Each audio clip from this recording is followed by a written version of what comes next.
What's up, good people? Mark Holmes here, and as always, I want to say thank you all for watching, commenting, subscribing, and being part of the Joe Blue Sports Report. Without you guys, as well as you ladies, you know that this literally does not work. No, I'm not back home. That's not the sound of my fish pond. There's actually a waterfall here at the hotel as I get ready to say goodbye to Oxnard and training camp. This is my last night here, and it has been incredible. I'm sad. I'm sad and I'm happy. I'm happy about going back home, but I'm sad that I'm leaving. But I am so filled with joy from all of the great people that I have gotten to meet, that follow the channel and stuff. So much love has been given and everything else. It's just amazing. Sometimes I just don't know how to take it. But I'm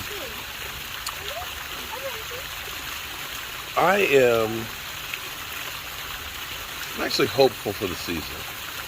Nobody knows how a season's going to turn out. Nobody knows who's going to get injured and so on. Nobody knows which teams are going to be the great teams. But I can honestly say that I believe in the guys that we have here. Here's the thing. What the Cowboys did in the 90s was they tore the whole thing down and they started over. And what they did was they brought in a lot of guys. Not all of them were great ones. A lot of them had to go. But they went through the process of finding the right guys to make the team together. And they were young. And they took those young guys and they had them grow together. It took a couple of years for them to grow together to become a great team. And they probably would have been a great team for a few more years had they been able to keep Jimmy Johnson. I've got people going by and they're like, what is this guy doing? Okay. I'm doing my fireside chat without a fire. I'm doing it with the waterfall. But they were able to let those guys grow together. Emmitt Smith and Troy Aikman and Michael Irvin, that offensive line, the defense, they kept adding pieces to it. And I'm not going to say that Anthony Barr is the Charles Haley, but you can see where I'm going as far as adding pieces. The thing you could say about this Dallas Cowboys team is they are young. And they have an opportunity to grow together. Now, I know that Tyron Smith is getting up there, Zach Martin is. Zeke is getting up there as far as football life, and even D-Law. But once you get past those guys, they are young pups that will be able to grow together. And as they grow together and get stronger and better, they will be a tough team to deal with. I love the physicality that I see with these guys. When you see the John Ridgway, who's like, he is like a caged bull. When you see guys like Demel Gallimore, when you see the aggression of a Tyler Smith, you see these guys that are going to end up being really good players. I mean, exceptionally great players. And you add to those the Micah Parsons and the Diggs, although Diggs did have a rough day today, but I'm sure he's going to rebound. Because, see, guys like the ones we have like now, they don't want to accept being beaten, and they're going to come back even stronger. But I have faith in these young guys that I don't know if it'll be this year, but if they can keep them together and keep adding pieces to it, they will be okay. Whew. I just got back over here to the hotel. I just had dinner with Gina Thorne, her husband, and some other people and things. I've got you know what? I forgot. I got a clip from that. This is why I love doing this.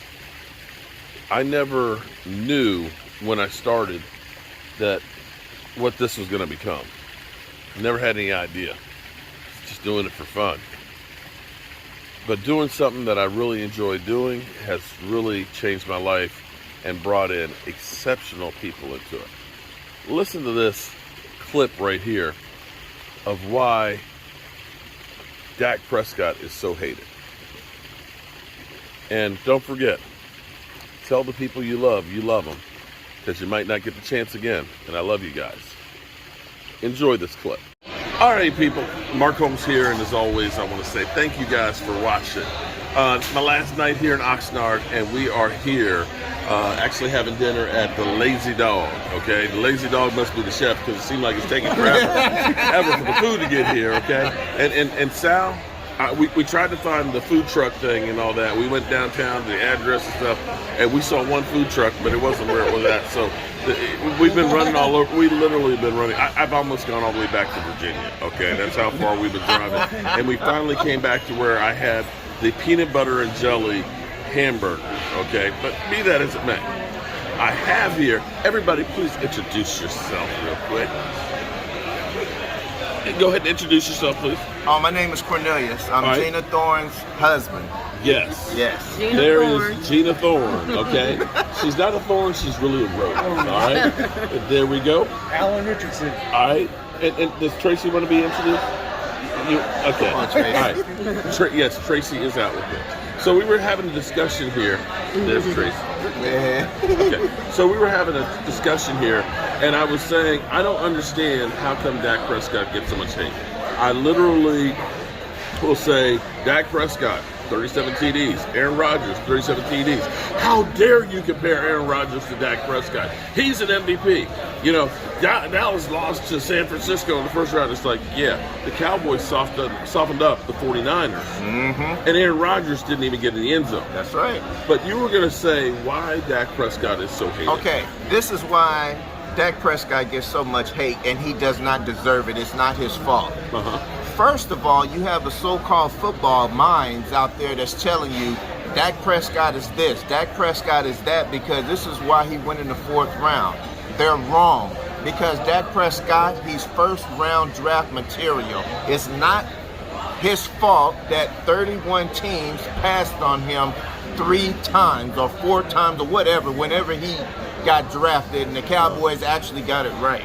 Actually, 32 teams passed. 32 teams, what it? Yeah. Okay. Yeah. And 31. Okay. Yeah. They the Cowboys said, passed on them quite. Right. Cowboys won Paxton Lynch. Okay. Right. Let's be clear about that. Right. They tried to trade up to get Paxton Lynch. Right. Who could not play in the USFL this year. That's right. Okay.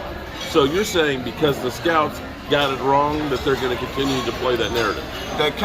The scouts got it wrong, and they are going to continue to prove their point. He's going into his 7th year. Mm-hmm. The dude has not left. He's the only quarterback from his class that's with the team that drafted him. He came in 2016 after Romo got hurt against Seattle. Mm-hmm. He has not relinquished that job. And the funny thing about Dak Prescott, where he never gets the first shot at being the starter. He always has to wait for somebody to get hurt, and then he takes over. He never gives the job back. Never gives the job back. And this is what I hate about it. You got 2 sets of haters. The football minds that says Dak Prescott will be flipping burgers after 2016. They're wrong. Yeah. And you have the people that love Tony Romo so much. They hate Dak Prescott because he took Romo's job, because Romo could not stay healthy, and that's not Prescott's fault. Those are the ones that keep putting shade on his name because they want to be proven right. And all those quarterbacks that went before him in 2016, they're either out of the league, in another league, or they got passed around like a blunt and everybody had a hit on them. And Dak Prescott is the only quarterback that's with his drafted team. Boom, boom, bam, bam. Here you go. Oh, damn. Pass the Dutch. All right. That's your man. Yeah. You have anything to add on that? No, he pretty much covered it. I mean, yeah, they. Oh, man. All right. The food's here. We're going to have to get back on this discussion, but whoa. Wow.